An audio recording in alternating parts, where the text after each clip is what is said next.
Greetings, ladies and gentlemen.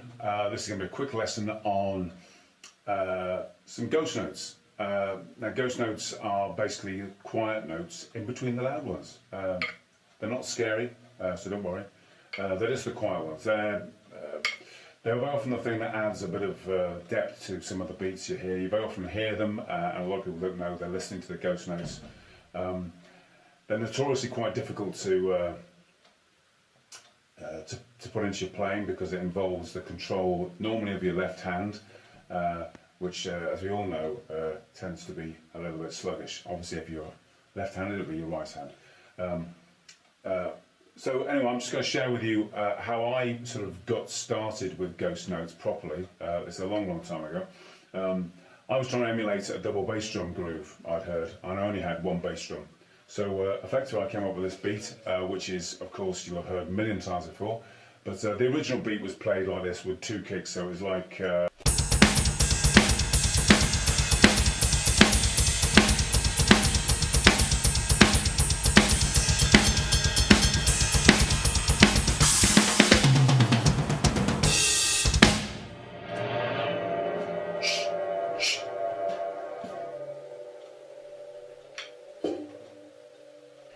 It's all going for.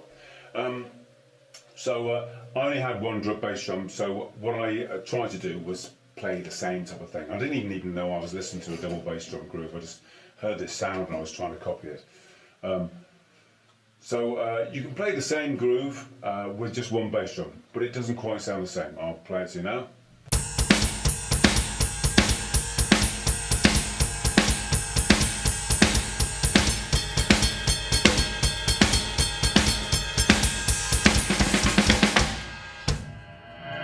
Okay, so similar but not quite the same. So, and effectively all I'm doing there, for you, those of you who are not sure how to play that, is effectively just I'm playing the same thing with my foot as I am with my hand. So I'm going.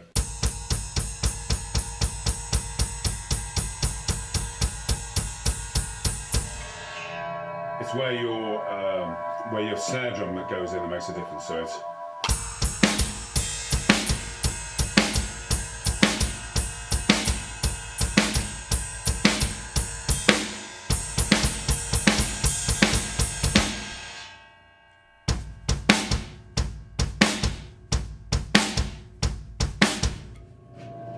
Okay.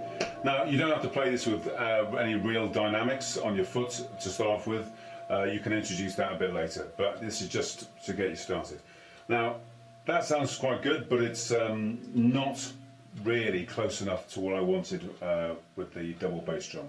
So I tried to come up with some way of fattening it out. I knew nothing about ghost notes, self-taught I was at the time, at the tender age of 15, and a few years ago now, just a few.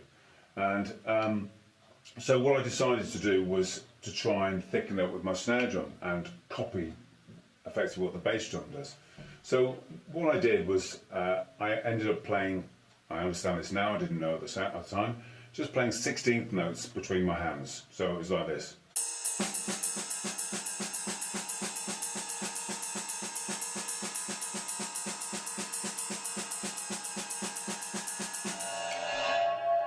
So you keep these ones really quiet, hence ghost, okay, ghost notes. And then you save all your effort for that backbeat. So.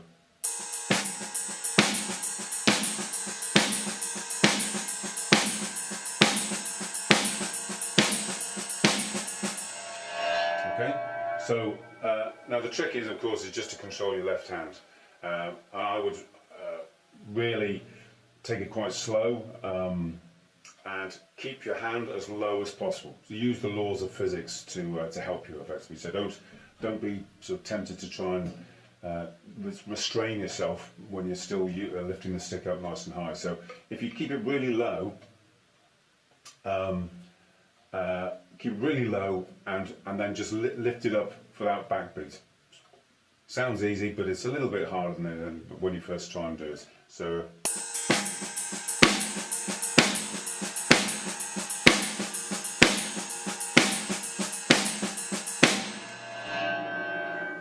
Okay, you can obviously, as you get more proficient at it, you can just do that backbeat as a rim shot, so that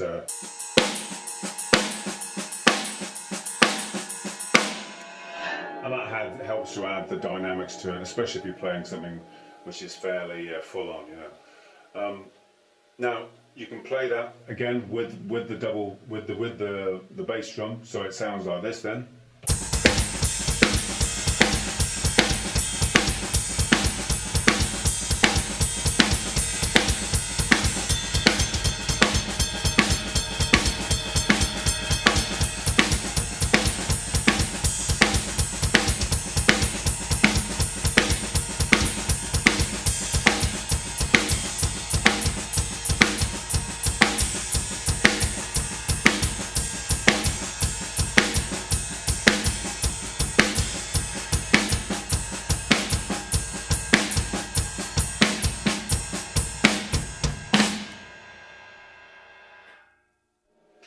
Okay, so that was the closest I could get to doing that full-on double bass drum thing.